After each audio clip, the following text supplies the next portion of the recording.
نو اسلام نے عورت کو جو عزت دی ہے، مقام دیا ہے، وہ کسی اور دھرم میں نہیں ہے۔ وقتی طور پر آپ کو لگتا ہے کہ گورنمنٹ آپ کے نام سے کھاتا کھلوا رہی ہے، آپ کو ایسا لگ رہا ہے کہ سرکار آپ کی مدد کر رہی ہے، آپ کا مقام بڑھا رہا ہے، آپ کا رتبہ بڑھا رہا ہے، لیکن آپ پڑھیے گا کسی رائٹر کو، عیسائی رائٹر ہو، یہودی رائٹر ہو، اگر وہ اچھے مانے جانے ہیں، اگر وہ گیانی ہے، وہ یہی کہتے ہیں کہ جو جناب محمد الرسول اللہ نے عورت کو عزت دی، مقام دیا ہے، وہ دنیا کے اندر کوئی آج تک نہیں دے سکا ہے۔ آپ کو لگے گا کہ گورنمنٹ آپ کے نام سے کھاتا کھلوا رہی ہے، آپ کے نام سے سرکاری دستاویزات بن رہی ہے، آپ کے نام سے گھر میں پیسہ آ رہا ہے، آپ کے نام سے سب کچھ ہو رہا ہے، تو ایسا لگ رہا ہے کہ آپ کی پوزیشن بڑھا رہا ہے۔ نہیں، جناب محمد رسول اللہ کو احساس تھا، درد تھا کہ بیٹی ہو تو بیٹی کا درد کیسا ہونا چاہیے، ماں ہو تو ماں کا احساس کیسا ہونا چاہیے، ماں اپنے بچوں کے لیے کیا رول ادا کرتی ہے، کیا رویہ اختیار کرتی ہے، یہ احساس اگر کسی ہستی کو تھی تو جناب محمد رسول اللہ کو۔ اس لیے میری بہنوں، آپ سے گزارش ہے، یہاں آیا تو میں بہت خوش ہوا، یہاں مدرسہ بھی نہیں ہے، یہاں مناد بھی نہیں ہے، لیکن کئی ایک لڑکیوں کے پروگرام کو میں نے سنا، ان کی تقریریں میں نے سنی، الحمدللہ۔ جہاں مدرسے نہ ہو، جہاں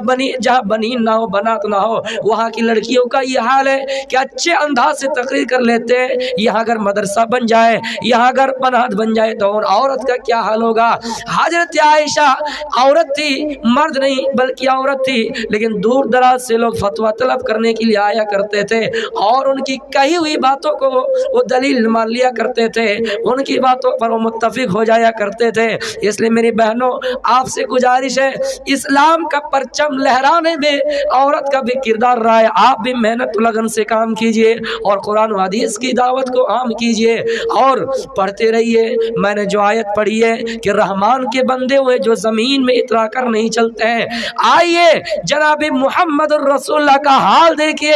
ایک انصاری عورت اللہ کے رسول کی گھر میں آئے، اللہ کے رسول کے دربار میں آئے، حضرت عائشہ اس گھر میں موجود تھی۔ جب بستر دکھایا گیا، اللہ کے رسول جس بستر پہ سویا کرتے تھے اس بستر کو دکھایا گیا، جو چٹائی بچھائی ہوئی تھی اس کو دوہرا کر کے بچھا دی گئی تھی۔ انصاری عورت نے دیکھا، آنکھوں میں آنسو، کہ نبی اکرم ہے جو دونوں جہاں کے طبیب ہے، رسول ہے، تمام نبیوں کے سردار ہے، لیکن ان کے بستر کا یہ حال ہے، ان کی چٹائی کا یہ حال ہے کہ وہ بٹی ہوئی کھجور کے پتے ہیں۔ جب اس میں اللہ کے رسول لیٹا کرتے تھے، سویا کرتے تھے، اس چٹائی کے نشان آپ کے جسم پر پڑ جایا کرتے تھے۔ کتاب والے لکھتے ہیں آپ کا جلد اتنا نرم تھا کہ کوئی چیز اگر اس میں رکھ دیے جاتے تو نشان پڑ جایا کرتے تھے۔ اس انصاری عورت نے گھر میں جا کر ایک اور چٹائی اللہ کے رسول کے گھر میں پہنچا دیے۔ آپ آئے، دیکھا کہ چٹائی، آپ نے پوچھا عائشہ یہ چٹائی کس نے دی ہے؟ کہا ایک انصاری عورت نے دی ہے۔ آپ نے فرمایا عائشہ اس چٹائی کو واپس کر دو، اس چٹائی کو واپس کر دو عائشہ، یہ چٹائی مجھے نہیں چاہیے۔ عائشہ میں اگر چاہتا اللہ تعالیٰ سے تو پہاڑ کو بھی میرے لیے سونا بنا دیتا، اور میں جہاں چاہتا سونا میرے ساتھ ہوتا، جہاں چاہتا چاندی میرے ساتھ ہوتا،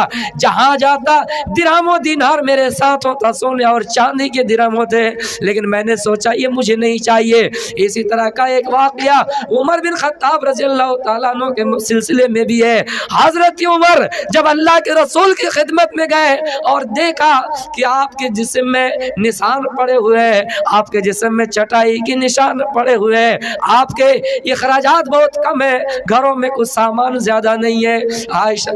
حضرت عمر رضی اللہ تعالیٰ عنہ اس جگہ پہ رو رہے ہیں۔ اللہ کے رسول کہہ رہے ہیں عمر کیا بات ہے، کیوں رو رہے ہو، کس چیز نے تمہیں رلا دیا ہے؟ حضرت عمر کہتے ہیں کہ اللہ کے رسول میں کیوں نہ رو، جس نبی کو تمام نبیوں کا سردار کہا گیا ہو، جس نبی کو سراج منیرا، روشن چمکتا ہوا سراج، سورج کہا گیا ہو، جس نبی کو رحمت للعالمین کہا گیا ہو، اس نبی کا یہ حال ہے کہ جس چٹائی پر سوتے ہیں اس چٹائی کے نشان آپ کے جسم پر پڑے ہوئے ہیں، آپ کے گھر میں اخراجات بہت کم ہے، اس نبی کا یہ حال ہو تو میں کیوں نہ رو؟ اللہ کے رسول کہہ رہے ہیں